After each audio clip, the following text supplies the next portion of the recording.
Okay, but I did say that we're going to go ahead and use the auto reframe sequence. So I'm going to show you. I'm going to show you how to do that. Let's hop right back into Premiere.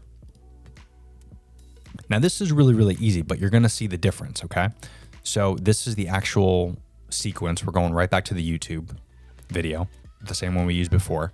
Now you're just going to simply go to Sequence, Auto Reframe. You can name it if you want. Aspect ratio, you can make it however you want. Of course, right now it's a 69. You want to do 9:16. Motion tracking, keep that at default. Don't nest clips. Don't nest clips. It's going to replace your current motion adjustments. That's typically how I like to do it. You go to Create. Now, of course, this is an entire podcast, so it's going to take a little bit longer to do this auto reframe. So I would go off, have a coffee, do whatever you got to do. And just a little bit longer now. You know, while we're waiting, let's play with my Rodecaster. Oh, yeah, baby. Yeah, that's my Rodecaster Pro 2. I did a video on that. It's on YouTube as well. You know, I got my Rodecaster hooked up to everything where I could do my sound effects and change my voice. You know, I can go and use all my sound pads for my Rodecaster Pro. And then once I hit end recording, everything gets recorded and saved, the audio file and the video file, because I'm using Ecamm Live. Ecamm Live is the go-to platform for me anyway, and for all Mac users, because it's a full production setup. You could do not just recordings like I'm doing, but if you want to do live streaming, you could do that. You can also link it up to your Restream, YouTube, your LinkedIn, your Facebook, so that way when you go live on Facebook, you can go live on everything. Once you get done recording it, like I said, it saves everything, the audio and video files separately, just like it would on a Zoom call, let's say, if you recorded that.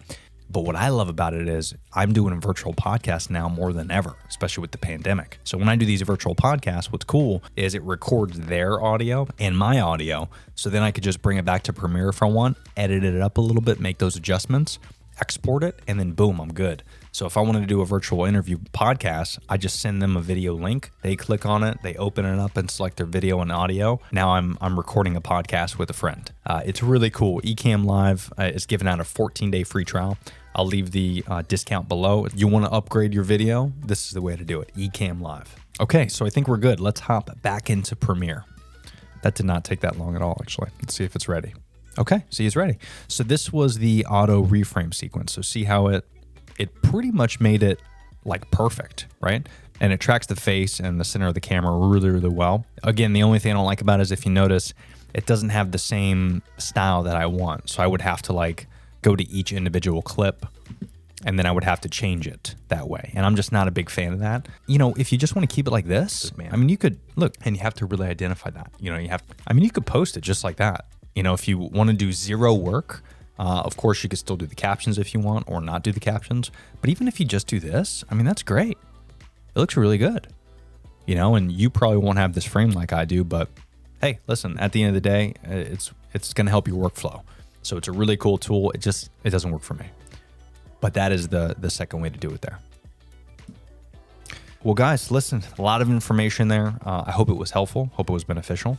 And I hope it's going to help you create more content for Instagram and TikTok. Because as we know, those things are kicking ass and taking some names. You want to get a part of that. If you do long form video like I do, whether it's a podcast or not, take this long form video using Premiere and just slice it up. It's just that simple.